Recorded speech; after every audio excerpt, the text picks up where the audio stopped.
In March 1723, Philip Ashton left Ned Low's company by walking into the woods on Roatan. He had been carried for months. He had been pressed to sign. Each refusal made him easier to see. If he stayed, the record suggests two futures: join the company or remain a captive inside it. The case is not that Ned Low was violent. The case is that the violence has a record, and the record changes. This episode asks one question: what happens when we read Edward Low not as a fixed villain from pirate legend, but as a mutiny case whose escalation can be traced through witnesses, newspapers, and trials? Chapter 1. The Mutiny World. The first turn sits in the Bay of Honduras in May 1722 among the logwood ships. Johnson's 1724 history says Low was serving under a captain named George Lowther after a quarrel on a log-cutting vessel, a boat, a loading job, an argument, then the break. Johnson gives the scene its sharp edges: anger, a gun, a captain wounded, a crew splitting away. That is Johnson's version. It is useful as a map of the tradition, but it is not a deposition. No surviving trial paper gives that first moment with the same detail. The safe reconstruction begins narrower. By May 1722, contemporary reporting and later trials place Low at the head of a pirate company that had come out of the Honduras logwood world. A logwood ship was not a floating kingdom. It was a worksite with a hull. Men cut dyewood in dangerous country, moved cargo under orders, and waited on pay controlled by someone else. That does not excuse the mutiny. It explains why rank could become fragile. A captain had command as long as men believed the voyage still paid. Low's early command appears in the record almost at once. Chapter 2. Forced Men. On 19th July 1722, the Boston Newsletter printed a deposition from men who had been forced aboard Low's company and then escaped. Their statement is one of the first clear contemporary windows into the crew. It names Low's force as a schooner and sloop. It says Low had forced several young men from New England vessels. It says the company was already seizing vessels, stripping them, and moving men by compulsion. That is the first pattern: recruitment by pressure. Trials often asked whether a prisoner had joined freely or under force, because that question could decide a sentence. Low's record is full of that boundary problem. Some men signed articles. Some men ran when they could. Some later claimed compulsion in court. The July 1722 deposition matters because it catches the company before the later legend hardens. It is not telling a pirate story. It is reporting a labor problem at sea. Who was taken, who had a choice, and who did not. 2 weeks before that Boston notice, Philip Ashton entered the case. Chapter 3. Ashton inside the company. Ashton was not a naval officer. He was not a later historian. He was a fisherman from Marblehead. On 15th June 1722, near Port Roseway, Low's company took the vessel he was on. Ashton's 1725 narrative says Low's brigantine had guns, a crowded crew, and articles that the company wanted captives to sign. Ashton refused. That refusal is the spine of the first half. Ashton was taken from a fishing vessel, pressed to sign, and kept among men who had crossed from theft into coercion. The record does not need us to invent his fear. The situation carries the pressure by itself. Every refusal kept him outside the company. Every refusal also made him visible inside it. He was not describing Low from across a courtroom. He was inside the company, unwanted, watched, and later able to write.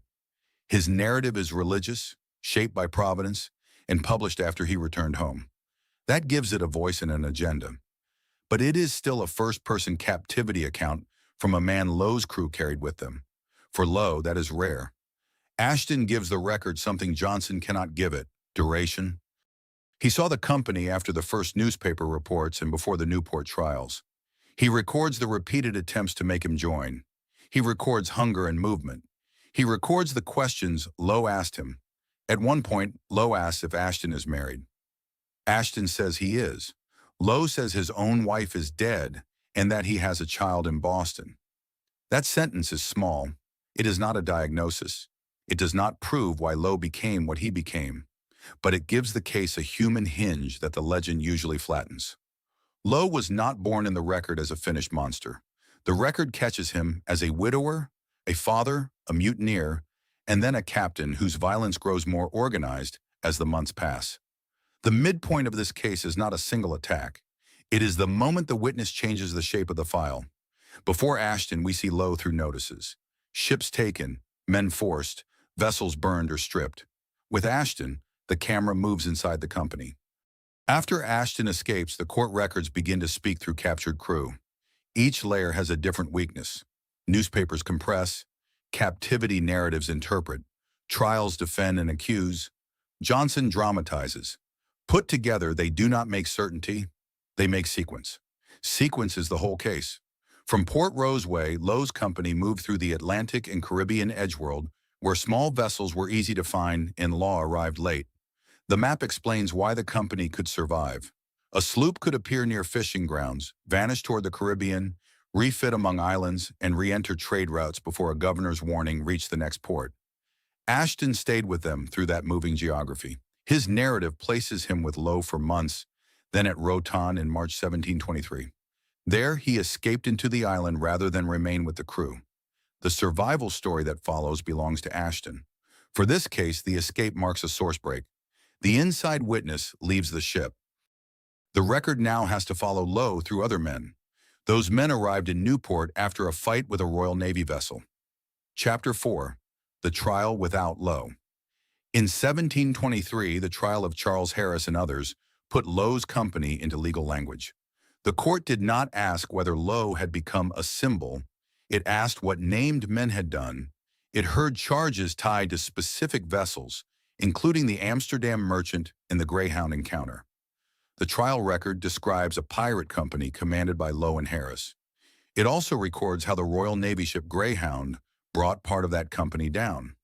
This is where the pressure changes direction. When Lowe escaped the Greyhound's consequences, the men below him did not. Harris and others stood where Lowe should have stood. The court could not try the captain who got away. It could only expose the organization he left behind. The captured men did not all occupy the same moral space. Some were accused as willing pirates. Some claimed force. The court sorted them through testimony, identity, and acts. For a defendant, claiming force could be the difference between life and death. The Newport record shows the cost of Lowe's absence. Harris and other men were convicted and hanged. Lowe continued, "That asymmetry matters.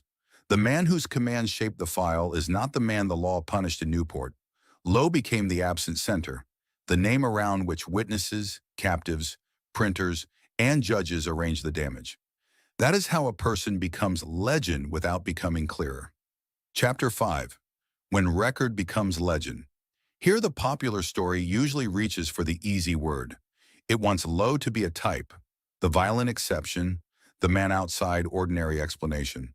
That label is too blunt for the record. The records say something colder. They show a command system in which fear became procedure. In the July 1722 deposition, men are forced. In Ashton's narrative, pressure to sign articles repeats across months.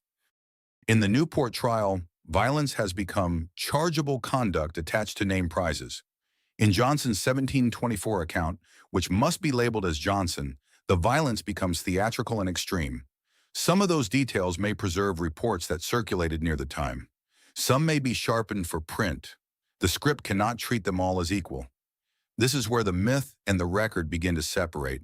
The legend says Ned Lowe was simply an extreme man, already complete. The records say something more useful and more disturbing. The evidence arrives in stages. A mutiny world first, then forced recruitment, then the captivity of Ashton, then trial testimony from the broken company. Johnson's 1724 history adds scenes of torture and theatrical cruelty, but no trial record, ship log, or contemporary newspaper confirms every Johnson detail. The escalation is documented. The full theater is Johnson's lair unless another source carries it. If a detail comes from Ashton, we say Ashton. If it comes from the Boston newsletter, we say Boston. If it comes from the Newport trial, we say trial. If it comes only from Johnson, we say Johnson. Otherwise, the episode would do what the legend has done for 300 years. Turn a chain of evidence into a single adjective. Now return to the wife and child. Ashton records Lowe mentioning them while holding Ashton in a company that wanted his labor. Later writers often use that line as a key to Lowe's mind. That is tempting, and it is unsafe. The record does not let us enter Lowe's grief. It lets us mark a chronology. A man tied to Boston, with a dead wife and a child there, appears in 1722 as the head of a company already using compulsion. By 1723, his company is in trial records for violence and piracy. By 1724, newspapers in Johnson's book have fixed him as a public danger. The cause is not proven. The pattern is. This is the point where a biography would ask what Lowe felt. A case reconstruction asks what Lowe did, who recorded it, and how the records changed as the acts changed. Ashton is close, but he is not neutral. His title says the narrative is a memorial of God's goodness. He writes as a man delivered from suffering. That gives us access and also tells us how he understood his rescue. The Boston newsletter is contemporary, but newspapers compressed reports and depended on incoming captains, officials, and depositions. The Newport trial is official, but it was built to convict or acquit defendants present in court, not to write a full history of Lowe. Johnson is vivid, but vivid is not the same as verified. So hold the four source layers on screen. Layer 1. Contemporary notices, dated in public, with limited detail. Layer 2. Ashton's captivity narrative, first person and morally framed. Layer 3. Trial records, legal and partial. Layer 4. Johnson's 1724 history, influential and dangerous if used without a label. When those layers agree, we can speak firmly. Lowe led a pirate company in 1722. Men were forced into it. Ashton was held and escaped. Harris and others from the company were tried and executed after the Greyhound action. Lowe's reputation for extreme violence was circulating by 1724. When the layers do not agree, or when only Johnson has the detail, the script slows down. That slower reading changes the episode. It keeps the violence from becoming spectacle. It also makes Lowe more frightening in a different way. Not because one phrase ranks him above other pirates. Ranking suffering is cheap. The record shows something harder to dismiss. A command culture whose boundary moved outward month by month. At first, coercion gets men aboard, then coercion keeps them there. Then court testimony and printed reports show a company whose attacks no longer look like simple seizure of cargo. They look like punishment, intimidation, and control. Pirate command was often described as elective. Captains could be chosen. Captains could be removed. But Lowe's case shows the other side of that contract. A crew that uses terror outward can also be trapped by terror inward. The July 1722 forced men, Ashton's refusal, and the Newport defendants all sit inside the same question. Where did choice end? That question followed Lowe's men into court. For the prosecution, accepting too much force could make the pirate company look less like a brotherhood of criminals and more like a machine that swallowed sailors. For the defense, force was survival. For the court, it was a sorting problem with a rope at the end of it. Lowe escaped that sorting. By 1724, Johnson's general history entered the stream. It did not invent Lowe's danger from nothing. The danger was already in records, depositions, and trials. But Johnson changed the reading experience. He gathered the acts into a portrait. He wrote Lowe as a man whose cruelty defined him. Later writers copied that portrait because it was easy to remember. A portrait is not a timeline. That is the central difference. Johnson's Lowe is a static figure. The record's Lowe is a sequence. Labor pressure, mutiny, forced recruitment, captivity, trial aftermath, reputation. The sequence is less tidy than the portrait, but it explains more. It explains why Ashton's account matters. He is not just a victim added for pathos. He is the witness who lets us see Lowe's company between the first public warnings and the later court files. Without Ashton, the case jumps from notices to trials. With Ashton, there is a middle: repeated pressure, refusal, captivity, escape. It also explains why the Honduras origin matters. The mutiny did not happen in a vacuum. The logwood trade sat at the edge of empire, where labor, violence, private interest, and weak enforcement already overlapped. Piracy did not arrive as a separate world.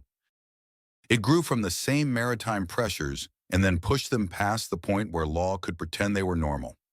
Lowe's violence should not be packaged as a personality fact. It should be read as an escalation inside a maritime labor system that already knew coercion, debt, and fragile command. The record does not forgive him. It does something more useful. It refuses to let the legend flatten him. In the final ledger, Lowe is not only the man Johnson describes, he is the man a Boston newspaper warned about in July 1722. He is the captain Ashton refused. He is the absent commander in the Newport trial record. He is the name that survives because other men wrote down the damage around him. There is one more caution. Lowe's end remains less secure than the middle of his career. Later accounts disagree about whether his own crew set him adrift, whether he was taken by the French, and where the final punishment fell. That uncertainty should not be hidden by a neat closing scene. The strongest record is not his disappearance.